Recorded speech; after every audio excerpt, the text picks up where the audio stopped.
തത്സുഗിയുടെ പ്രവചനവും July 5. July 5 എല്ലാവരും ഒരേപോലെ നോക്കിയിരിക്കുന്ന date ആണെന്ന്. അതെ, ജൂലൈ 5 റിയോ തത്സുഗിയുടെ ഒരു പ്രവചനം വന്നു. ഇപ്പോൾ സോഷ്യൽ മീഡിയ നോക്കിയാൽ അത് തന്നെയാണ്, എല്ലാവർക്കും അറിയാലോ. അപ്പോൾ അത് വന്ന ശേഷം ജപ്പാനിൽ എന്തൊക്കെ സംഭവിച്ചു വെച്ച് കഴിഞ്ഞാൽ ഓൾമോസ്റ്റ് 80% അവിടുത്തെ ടൂറിസം ഡൗൺ ആയി. പല എയർലൈൻ കമ്പനീസ് അവരുടെ ചാർട്ട് ചെയ്ത ഫ്ലൈറ്റ് എല്ലാം ക്യാൻസൽ ചെയ്തു. ഒരുപാട് ടൂറിസ്റ്റുകൾ അവരുടെ ചാർട്ട് ചെയ്ത അവരുടെ ഡേറ്റ് ഫ്ലൈറ്റ് ടിക്കറ്റ് എല്ലാം ക്യാൻസലൊക്കെ ചെയ്തു. മൊത്തത്തിൽ നോക്കിക്കഴിഞ്ഞാൽ അവിടുത്തെ ജനങ്ങൾ ഫുള്ളി പാനിക്കാണ് ഇപ്പോൾ. റീസെന്റ് അവിടെ ഒരു എർത്ത് ഉണ്ടാവും കൂടെ ചെയ്തു. അത് റീസെന്റ് ഇന്നലെ എന്ത് ന്യൂസ് വന്നിട്ടുണ്ടായിരുന്നു, മൈനർ ആയിട്ടില്ലായിരുന്നു, മേജർ ആയിട്ടില്ല.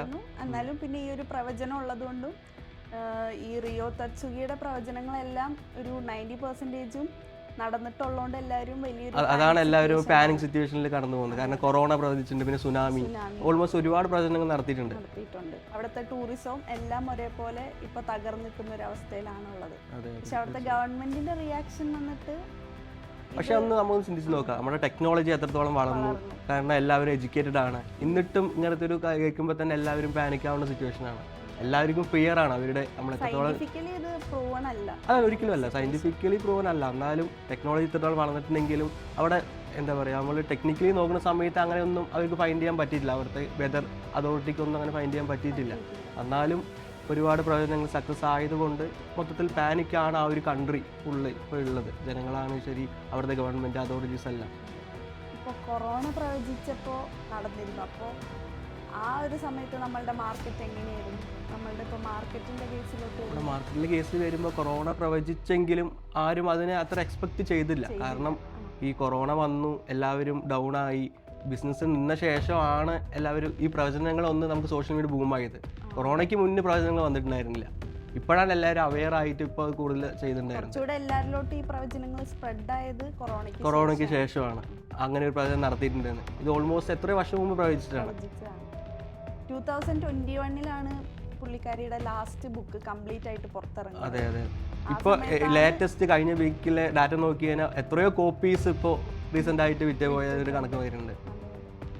പിന്നെ മാർക്കറ്റിലേക്ക് നോക്കുകയാണെങ്കിൽ അന്ന് കൊറോണ സമയത്ത് ഓൾമോസ്റ്റ് എല്ലാ സ്റ്റോക്കുകളും ഇടിഞ്ഞു പോയി. ഒബ്വിയസ്ലി അറിയാലോ, ബിസിനസ് ഡൗൺ ആയപ്പോൾ എല്ലാവർക്കും ജോലി ഇല്ലാത്ത അവസ്ഥയായി. എല്ലാ കമ്പനീസും സ്റ്റോപ്പ് ചെയ്തു, ബിസിനസ് കംപ്ലീറ്റ്ലി സീറോയിലേക്ക് പോയി. ആ സമയത്ത് സസ്റ്റെയിൻ ചെയ്ത ഒരു വിഭാഗമുണ്ട്, അതായിരിക്കും ട്രേഡേഴ്സ്. തീർച്ചയായും ട്രേഡേഴ്സാണ്. വീട്ടിലിരുന്നുകൊണ്ട് പുറത്ത് പോകാൻ പറ്റില്ല, നമ്മൾ ലോക്ക്ഡൗൺ ആയിരുന്നു, നമുക്ക് വെളിയിൽ പോകാൻ പറ്റത്തില്ല. ഓർമ്മയില്ല ആ കാര്യമൊക്കെ, സിറ്റുവേഷനൊക്കെ. ഇന്റർനെറ്റ് എല്ലാവർക്കും ഒന്ന് ആക്സസിബിൾ ഉണ്ടായിരുന്നു, ഫോൺ എല്ലാവർക്കും ഉണ്ട്, ലാപ്ടോപ്പ്, അത് മതി നമുക്ക് ട്രേഡ് ചെയ്യാൻ. അതിലൂടെ സ്വന്തം സസ്റ്റെയിൻ ചെയ്ത് പോകുന്ന എമൗണ്ട് ഉണ്ടാക്കി ഒരുപാട് പേര് എനിക്കറിയാം. എൻ്റെ ഫ്രണ്ട്സ് ഒരുപാട് ആൾക്കാരുണ്ട് ആ സമയത്ത് ട്രേഡ് ചെയ്തിട്ട് പൈസ ഉണ്ടാക്കി. കാരണം അവർക്ക് ജോലിക്ക് പോകാൻ പറ്റത്തില്ല, സാലറി മുടങ്ങി, ബിസിനസ് എല്ലാം ഒരുപാട് ബിസിനസ്സുകാരുണ്ടായിരുന്നു. അപ്പോൾ അവർക്ക് ആ സമയത്ത് സസ്റ്റെയിൻ ചെയ്യാൻ പറ്റുന്ന ഒരു സ്കില്ല് ട്രേഡിങ് മാത്രമേ ഉള്ളൂ. പ്രവചനങ്ങൾ നടക്കാണ്ടിരിക്കാം. നമുക്കൊരു സ്കില്ലുണ്ടെങ്കിൽ നമുക്ക് ഏത് സാഹചര്യത്തിൽ ഏത് ലോകത്ത് എവിടെ ഇരുന്നിട്ടും നമുക്ക് അക്യൂർ ചെയ്യാൻ പറ്റുന്ന ഒരു ഫീൽഡ് തന്നെ ട്രേഡിങ് മാത്രമേ ഉള്ളൂ. വേറെ ഏതെങ്കിലും ബിസിനസ് പറ്റുമോ? ഇല്ല. എന്തെങ്കിലും ദുരന്തം വന്നു, ദുരന്തം വരാതിരിക്കാം, അത് ഡിപ്പെൻഡ് ഓൺ നമ്മുടെ കയ്യിലല്ല, എന്ത് വേണമെങ്കിലും സംഭവിക്കാം. പക്ഷേ നമുക്കൊരു സ്കില്ലുണ്ടെങ്കിൽ എന്തൊരു സിറ്റുവേഷൻസും നമുക്ക് ആ സ്കില്ല് വെച്ച് ഏൺ ചെയ്യാൻ പറ്റും.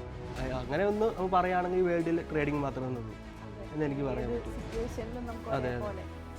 മാർക്കറ്റ് ഡൗൺ ആണെങ്കിലും പ്രശ്നമില്ല. ഒരുപാട് പേർക്ക് ഒരു വിചാരമുണ്ട്, മാർക്കറ്റ് ഫാൾ ആയി കഴിഞ്ഞാൽ ട്രേഡേഴ്സിൻ്റെ എമൗണ്ട് പോകുന്നുള്ളത്.